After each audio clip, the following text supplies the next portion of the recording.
Welcome guys. तो आज हम सीखने वाले हैं 5 टिप्स।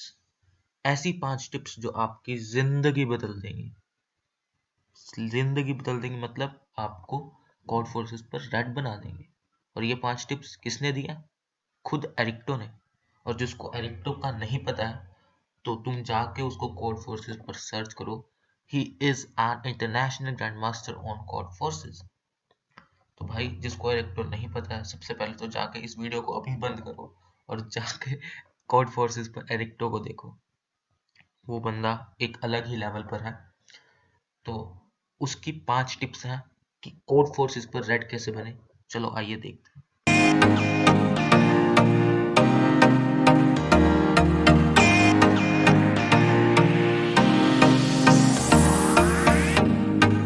सबसे पहली टिप तो यही है, प्रैक्टिस।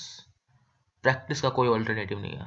आपको क्वेश्चंस करने ही पड़ेंगे, तभी आप कोड फोर्सेस पर रेड बन सकते हो और तभी आपको नॉलेज होगी क्वेश्चंस की। तो प्रैक्टिस का कोई भी ऑल्टरनेटिव नहीं है। क्वेश्चंस तो आपको सॉल्व करने ही पड़ेंगे। अगर कोई सोच रहा है कि वो एक दिन में कोड फोर्सेस पर रेड बन जाएगा तो वो तो नामुमकिन है। तो आपको प्रैक्टिस ऑफ क्वेश्चंस तो करनी ही पड़ेंगी और क्वेश्चंस भी अच्छे लेवल के। ये नहीं कि भाई मैंने 100 क्वेश्चन इजी लेवल के कर लिए तो मैं कोड फोर्सेस पर बन जाऊंगा रेड। आपको हार्ड लेवल के क्वेश्चंस भी करने पड़ेंगे, मीडियम के भी करने पड़ेंगे और इजी के भी करने पड़ेंगे। तो प्रैक्टिस का तो कोई इलाज नहीं है, आपको करनी पड़ेगी। अब सेकंड टिप देखते हैं। अब कंसीडर करो केस कि आप प्रैक्टिस तो बहुत कर रहे हो, रोज आप 2-3 क्वेश्चंस या 10 क्वेश्चंस दिन के आप उठा रहे हो, बट उन 10 क्वेश्चंस में से सॉल्व सिर्फ आप 5 ही कर पा रहे हो। और उस जो 5 बच जाते हैं वो 5 आप सॉल्व ही नहीं करते, मतलब उनका बस आपने पढ़े, आपने दिमाग लगाया और नहीं हुआ सॉल्व तो आपने छोड़ दिया। उस क्वेश्चंस का फायदा क्या है? जो आपने टाइम उन पे लगाया, उस पे इतना इतना दिमाग लगाया कि मैं इसको ट्राई करता हूँ सॉल्व करने का, बट फिर भी आपसे वो क्वेश्चन सॉल्व नहीं हुआ। उस क्वेश्चन का फायदा क्या हुआ? उतने उस टाइम का क्या फायदा हुआ, मुझे ये बताओ।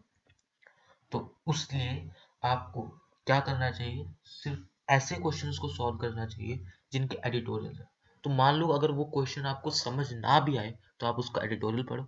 एडिटोरियल पढ़ के उस क्वेश्चन को ट्राई करो, फिर क्वेश्चन को ट्राई करो और अगर हो गया तो बहुत ही बढ़िया, और नहीं हुआ तो उस क्वेश्चन को अब सॉल्व करो। कैसे भी सॉल्व करो, वीडियो देखो उसकी, या कुछ और भी तरीका, या अपने किसी फ्रेंड से समझ लो। ऐसा नहीं है कि आप मतलब सिर्फ एडिटोरियल से ही सीख सकते हो। एक अपने फ्रेंड को अपने साथ रखो, उसके साथ आप उस क्वेश्चन डिस्कस करो और उसका सॉल्यूशन डिस्कस करो और उसको सॉल्व करो। तो उससे आपको बहुत फायदा होगा, क्योंकि उससे आपको ये पता चलेगा कि आप कौन सी ऐसी जगह पे अटक रहे थे जिस वजह से आप वो क्वेश्चन सॉल्व नहीं कर पा रहे थे। तो इसलिए ऐसे क्वेश्चंस को सॉल्व करना बहुत जरूरी है जिनके एडिटोरियल्स हैं।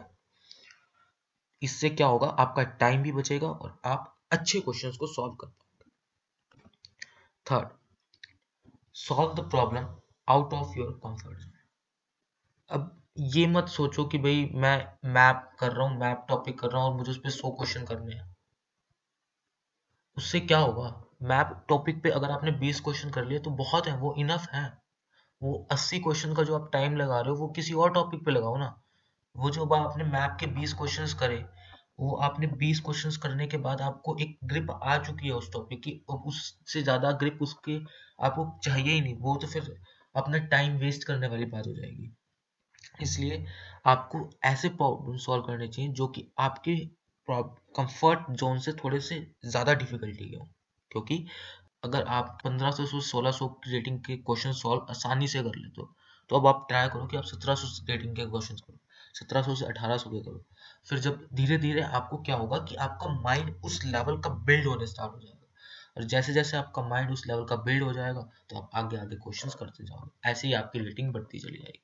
तो क्वेश्चन ट्राई करना चाहिए कि आप अपने कंफर्ट जोन से बाहर होकर क्वेश्चंस को सॉल्व करो। फोर्थ टिप, लेट्स से आज आप क्वेश्चन सॉल्व कर रहे हो, 1 घंटे बाद भी आप वही क्वेश्चन सॉल्व कर रहे हो, 2 घंटे बाद भी आप वही क्वेश्चन सॉल्व कर रहे हो, और 3 घंटे बाद भी आप वही क्वेश्चन सॉल्व कर रहे हो, और लास्ट में रिजल्ट क्या था कि आपसे वो क्वेश्चन सॉल्व ही नहीं हुआ और आपने उस क्वेश्चन को छोड़ ही दिया कि भाई मेरे से ये क्वेश्चन नहीं होगा, मैं नहीं करूंगा ये वाला क्वेश्चन।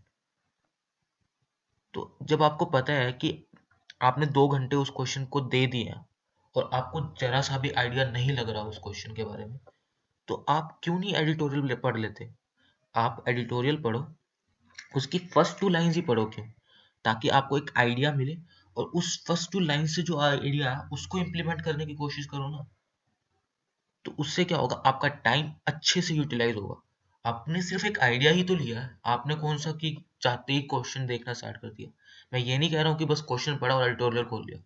पहले 30-40 मिनट लगाओ, आराम से सोचो। बट अगर आपको कोई आइडिया दिमाग में स्ट्राइक ही नहीं कर रहा, तो फिर आइडिया एडिटोरियल ओपन करो। और ये मैं नहीं कह रहा हूँ, ये एक्चुअल में एरिक्टो कह रहा है। एरिक्टो की एडवाइसेज हैं ये। सो आपको क्या करना चाहिए, पहले एक क्वेश्चन के ऊपर 30-40 मिनट लगाया आराम से। अगर कुछ आइडिया स्ट्राइक नहीं किया तो एडिटोरियल खोला, उसकी 2 लाइन्स पढ़ी, आइडिया लिया, क्वेश्चन सॉल्व करा। फिर कुछ समझ नहीं आया, कुछ थोड़ा सा आगे या कुछ थोड़ा सा आगे हमें आइडिया मिला, हमने उसके लिए कुछ सोचा, फिर उसको इम्प्लीमेंट किया। फिर कुछ थोड़ा सा एडिटोरियल पढ़ लिया, फिर इम्प्लीमेंट किया। उससे क्या होगा, आपके अंदर कॉन्फिडेंस भी डेवलप होगा कि हाँ भाई मैंने क्वेश्चन सॉल्व किया, और आपका माइंड भी डेवलप होगा। ठीक है, तो इसलिए आपको एडिटोरियल की सिर्फ फर्स्ट 2 लाइन्स पढ़नी है, फर्स्ट 3 लाइन्स पढ़नी है, और उसके बाद क्वेश्चन सॉल्व करना। फिफ्थ टिप, तो फिफ्थ टिप ये कहती है कि भाई अगर आपने एडिटोरियल पढ़ लिया क्वेश्चन का, तो आप कहते हो कि भाई मैंने तो एडिटोरियल पढ़ लिया, तो अब मैं नहीं करूंगा इसका कोड इम्प्लीमेंट, क्योंकि मैंने तो एडिटोरियल पढ़ लिया, मुझे आता है क्वेश्चन। नहीं, आपको इम्प्लीमेंट करना है उसका कोड। बहुत लोग ये करते हैं कि भाई मैंने एडिटोरियल पढ़ लिया, अब मैं इसका कोड नहीं करूंगा, कि भाई एडिटोरियल पढ़ लिया अब मैं इसका कोड नहीं करूंगा। इसका कोई फायदा नहीं है जब तक आप कोड को इम्प्लीमेंट नहीं करते। एडिटोरियल में कुछ ऐसी चीजें होती हैं जो आपको कोड करने के बाद ही पता चलती है।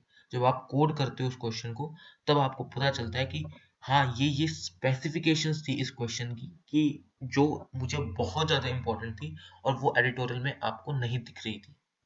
तो जब आप कोड करोगे, आपको पता चलेगा कि भाई इस क्वेश्चन में ऐसे ऐसे स्पेसिफिकेशंस आती है, और फिर अगली बार उसी टाइप का अगर क्वेश्चन आएगा तो आप तैयार होंगे, आप उस क्वेश्चन के लिए अच्छी तरह से तैयार होंगे और आप उस क्वेश्चन को सॉल्व कर पाओगे। सो गाइज, ये कुछ 5 ज्ञान की बातें थी जो खुद एरिस्टो ने दी हैं।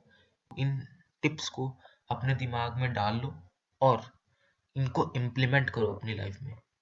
It will definitely help you to become a good coder in your life. Red coder नहीं तो कम से कम कैंडिडेट मास्टर तो बन ही जाओगे। सो इसलिए गाइस, इन टिप्स को फॉलो करो और कोडिंग करते रहो। और गाइस, अगर एंड तक इस वीडियो को देख ही लिया है तो वीडियो को लाइक कर देना, अपने दोस्तों के साथ शेयर कर देना, और चैनल को सब्सक्राइब तो तुम लोग कर ही दोगे। Thank you guys, thanks for watching the video.